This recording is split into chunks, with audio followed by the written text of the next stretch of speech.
I never thought I'd be typing these words, but my life has become something straight out of a soap opera. My younger brother Jake, 40M, has always been the golden child of our family. While I worked my way through community college and built a modest life as a construction manager, Jake got the full ride to an Ivy League school and went on to build a tech company that sold for millions. Growing up, Jake always had to have whatever I had. Toys, friends, attention, you name it. My parents never saw it, but there was always this competitive edge to him. When we were teenagers, he dated my high school girlfriend behind my back.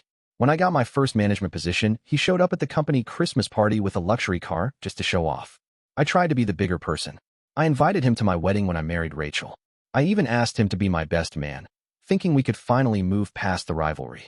Instead, he spent the whole reception telling embarrassing stories about me and flirting with Rachel's sister.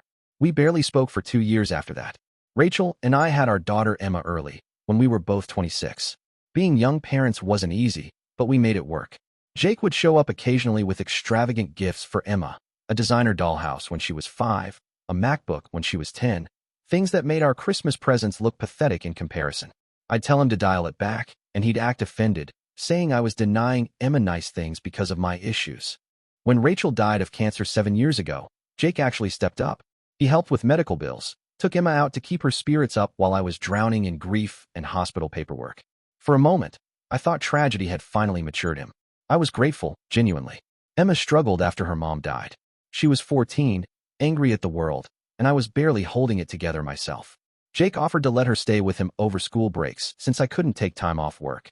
His fancy penthouse, trips to Paris and Tokyo, it all seemed to help Emma come out of her shell. I swallowed my pride and thanked him. What I didn't realize was that he was positioning himself as the fun uncle, the escape from her boring, struggling dad. Whenever Emma and I argued, and we argued a lot during her teen years, she'd threaten to go live with Uncle Jake. It cut deeper than she knew. Emma got into a decent state university, not Ivy League, but good. Jake offered to pay her tuition, and I couldn't say no. My construction business had taken a hit during the recession, and I drained my savings during Rachel's illness. Emma moved into an apartment near campus that Jake paid for, coming home less and less often. I tried calling regularly, but our conversations grew shorter. She was always busy with classes or friends or some event Jake had invited her to.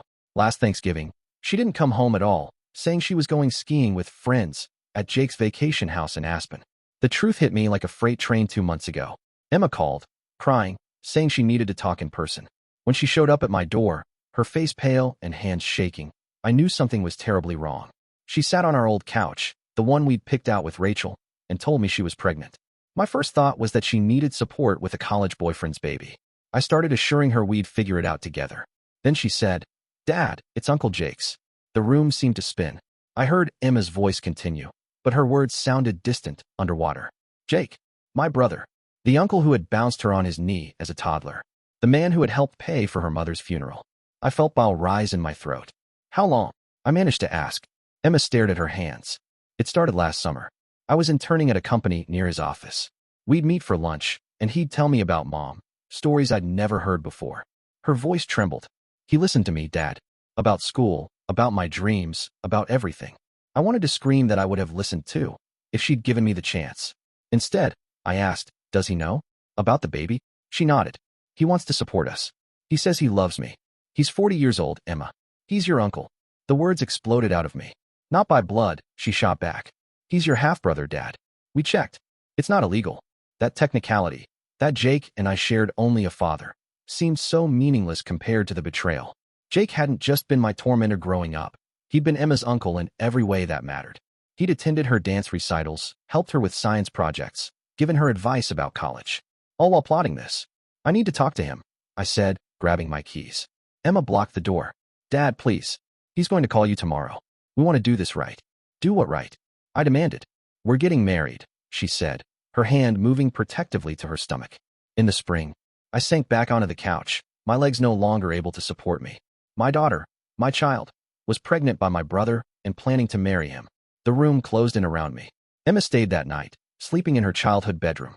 I sat in the dark living room until dawn, memories flooding back.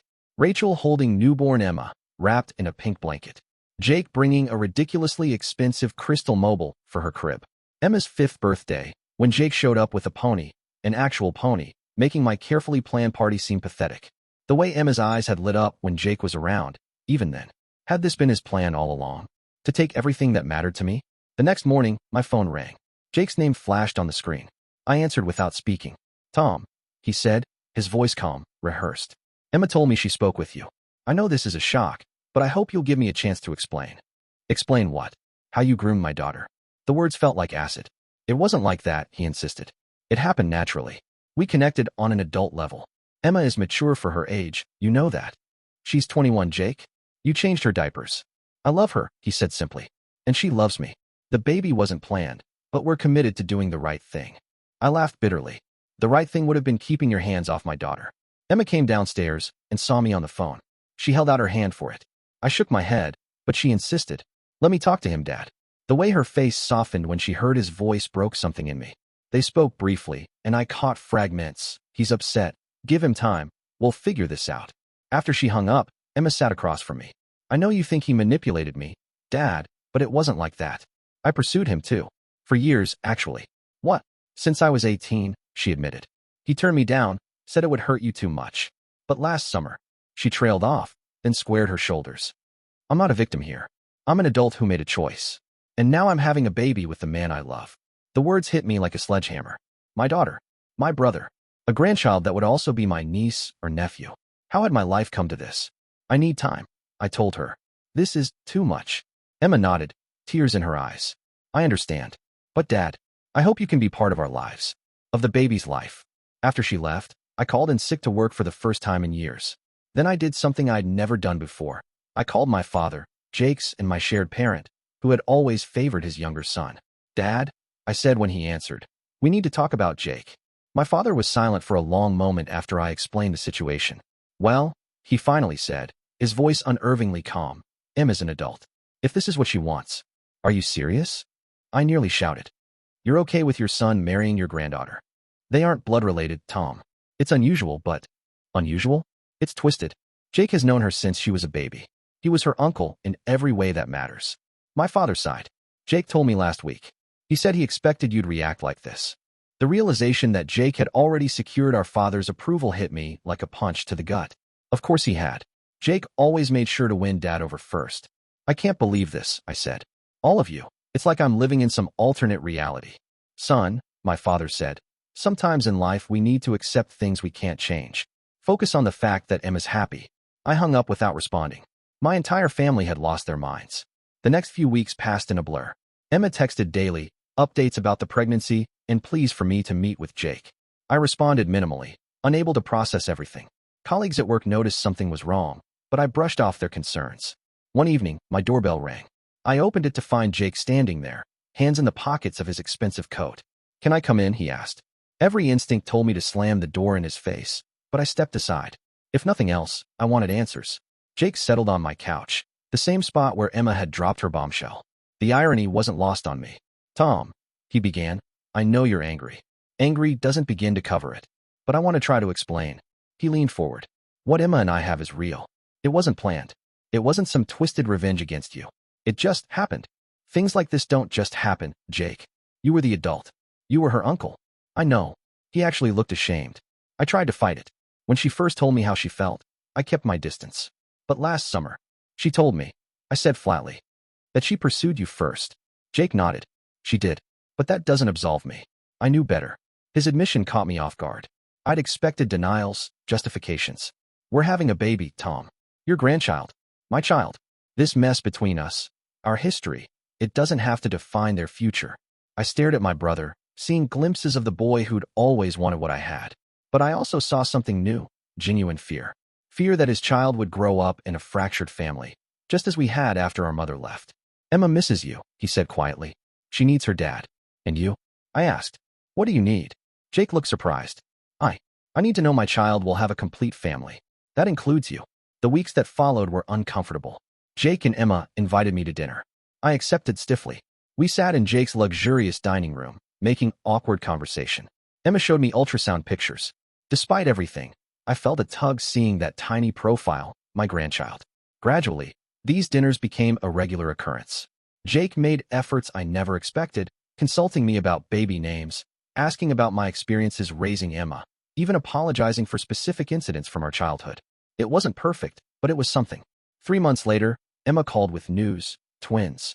A boy and a girl. She asked if I would help decorate the nursery in Jake's house. Our father had already bought matching cribs. Standing in that nursery, painting clouds on the ceiling while Jake assembled furniture, I realized something important. This situation wasn't one I would have chosen. It still felt wrong in many ways. But these children would be innocent.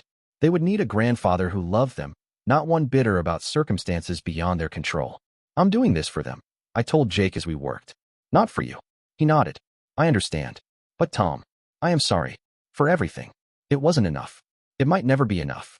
But as Emma waddles into her 8th month, proudly showing off her wedding ring and growing belly, I've made my peace with my role in this strange new family configuration.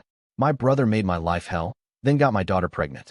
Now he's my son-in-law, and I'm about to be a grandfather to my brother's children. Life doesn't get much more complicated than that. But family, real family, isn't about easy choices. It's about finding ways to love despite the complications. And those twins? They'll never lack for love, even if our family tree looks more like a pretzel than a tree.